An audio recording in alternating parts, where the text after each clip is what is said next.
A continuación, corresponde formular la siguiente pregunta dirigida al señor Ministro de Política Territorial y Memoria Democrática, al senador del Grupo Parlamentario Izquierda por la Independencia, senador Echevarrieta Díaz. Gracias, presidente. Arratsaldeón, señor ministro. El pasado 28 de noviembre, el presidente de la República Federal de Alemania visitó Euskal Herria, visitó Guernica. Fue un gesto de enorme valor simbólico y político.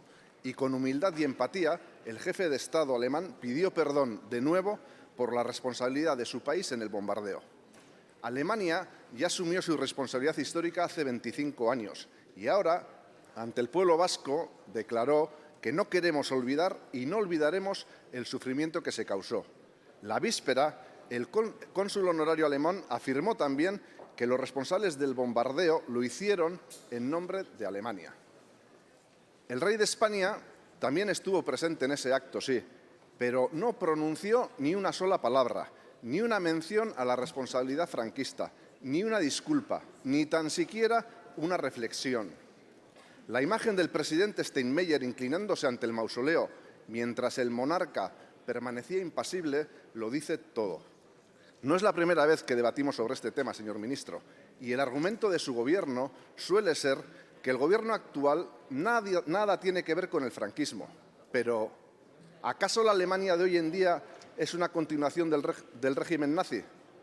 No, estaremos de acuerdo en que en Alemania se produjo una ruptura total con el nazismo y, sin embargo, eso no ha impedido que el actual gobierno asuma su responsabilidad. En el Estado español es verdad que no se produjo tal ruptura con el régimen fascista de Franco y que la tan vanagloriada transición no dejó de ser más que eso, un parcheo sin ruptura. Es más, la monarquía fue reinstaurada en el Estado español por el mismísimo Franco, cosa que, en nuestra opinión, hace más grave aún el silencio de Felipe VI en Guernica. Su gobierno, señor ministro, como los anteriores, sigue sin reconocer que el bombardeo fue responsabilidad directa del ejército sublevado y, por ende, del Estado surgido de aquel golpe. Y esto llama poderosamente la atención, más aún, señor ministro, después del acto de reconocimiento del dolor e injusticia hacia los pueblos originarios realizado por el ministro Álvarez en México el pasado 31 de octubre. Acto con el que estamos de acuerdo, pero nos sorprende. ¿Cómo es posible sentir responsabilidad por lo que hicieron los reyes católicos y no por lo que hizo el franquismo? Por todo ello, y concluyo, señor ministro, se acerca el 89º aniversario del bombardeo de Guernica. ¿Qué va a hacer su gobierno? ¿Va a ser valiente? ¿Va su gobierno por fin a reconocer de manera oficial la responsabilidad del franquismo y, por ende, del Estado español en el bombardeo de Guernica? Muchísimas gracias. Señor ministro, tiene la palabra. Muchas gracias, señoría. Y, presidente, lo que ocurrió el 26 de abril de 1937 fue, y eso lo compartimos ambos, señoría, un acto deleznable, un crimen absoluto de guerra, un acto que se bombardeó a población civil. Lamentablemente la dictadura lo ocultó, hasta el punto de que no sabemos exactamente cuántos fueron las personas, los inocentes que fallecieron, entre 1.500 y 3.000 personas, que durante todos los años de la dictadura ocultaron lo que había pasado con ese bombardeo de la Legión Cóndor y de la aviación fascista italiana y, por tanto, algo que inmortalizó Picasso para vergüenza absolutamente de lo que fue un acto de guerra en un momento en el que había un gobierno legítimo, que era el gobierno de la República, y un ejército sublevado que fue el responsable de aquel atroz acontecimiento. Usted me traslada que el Gobierno de España no ha hecho nada. Yo creo, con sinceridad, que estamos abiertos a toda propuesta que sea en defensa de reconocer lo que ocurrió en aquel momento y condenarlo con todas las fuerzas. Pero tengo que decirle, señoría, que el Consejo de Ministros en el año 2022 y con el actual presidente del Gobierno aprobó una declaración institucional que leo de manera exacta, dice lo siguiente.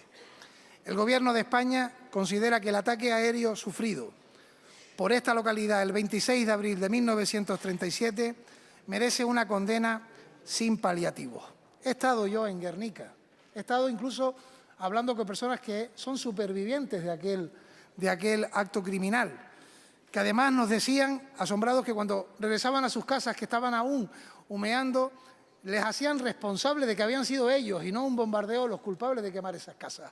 Personas que hoy tienen más de 90 años y que son testimonio vivo de la atrocidad que fue ese golpe ilegítimo. Pero también hay que reconocer, señorías, que en el año 2022 aprobamos una ley de memoria democrática que establece cuáles son los lugares de memoria en nuestro país.